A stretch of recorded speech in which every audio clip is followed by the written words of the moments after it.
This could be the most important technology breakthrough of our times. So who wouldn't want to have an energy source that's unlimited and freely available? That turned out to be a key question, and that's what led me down the next rabbit hole.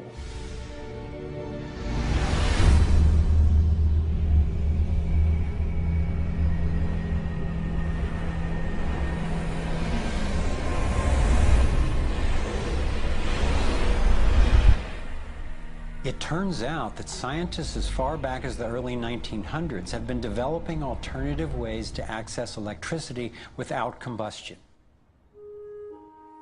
Nikola Tesla believed he had tapped into what he called radiant energy.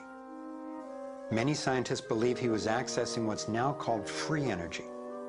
But before Tesla could finish the project, his financier, banker J.P. Morgan, who had a monopoly on the copper used for electrical lines, recognized how Tesla's invention could transmit electricity without wires.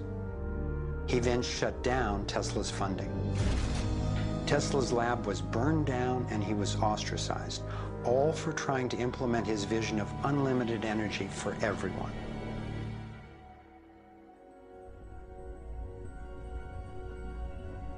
A modern-day inventor, Adam Trombly, was inspired by Tesla's work and by the possibilities of the torus.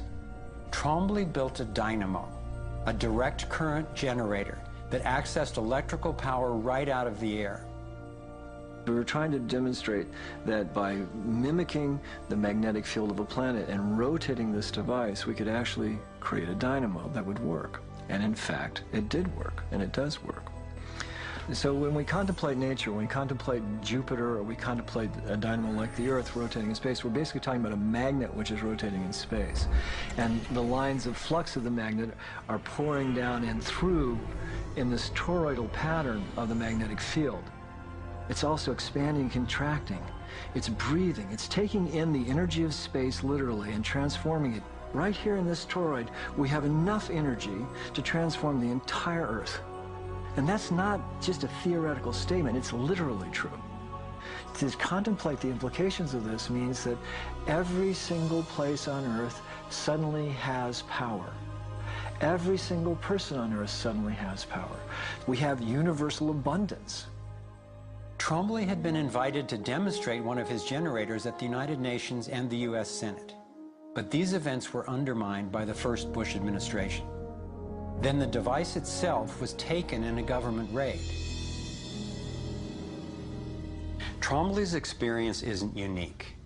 Almost every time I found an inventor with a promising new technology in the field of free energy, he told a similar story of suppression. Inventor John Bedini began working with Tesla's theories of radiant energy decades ago and has produced an assortment of battery charging devices that generate more energy than it takes to run them. He announced that he was going to start offering them at low cost. Soon after that, he was attacked in his lab and warned not to produce the devices. For his own safety, he had to let go of marketing free energy. These are all devices from labs I personally visited.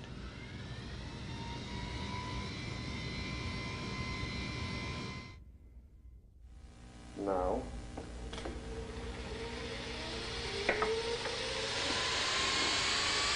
Now, the quality of this footage is obviously poor, and I'm not expecting this to convince you. My point is that being there with these inventors, accompanied by experts, and seeing these new energy devices in operation convinced me that the technology is real. And the implications of that to me are absolutely thrilling.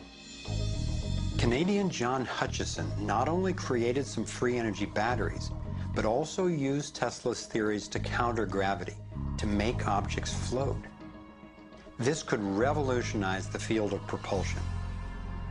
His lab was raided and equipment was taken by police and government officials in 1978, 1989, and again in 2000.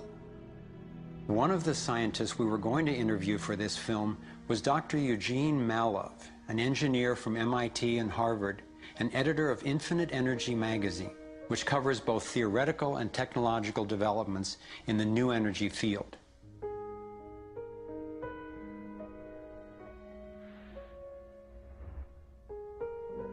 Dr. Malla was mysteriously beaten to death in 2004.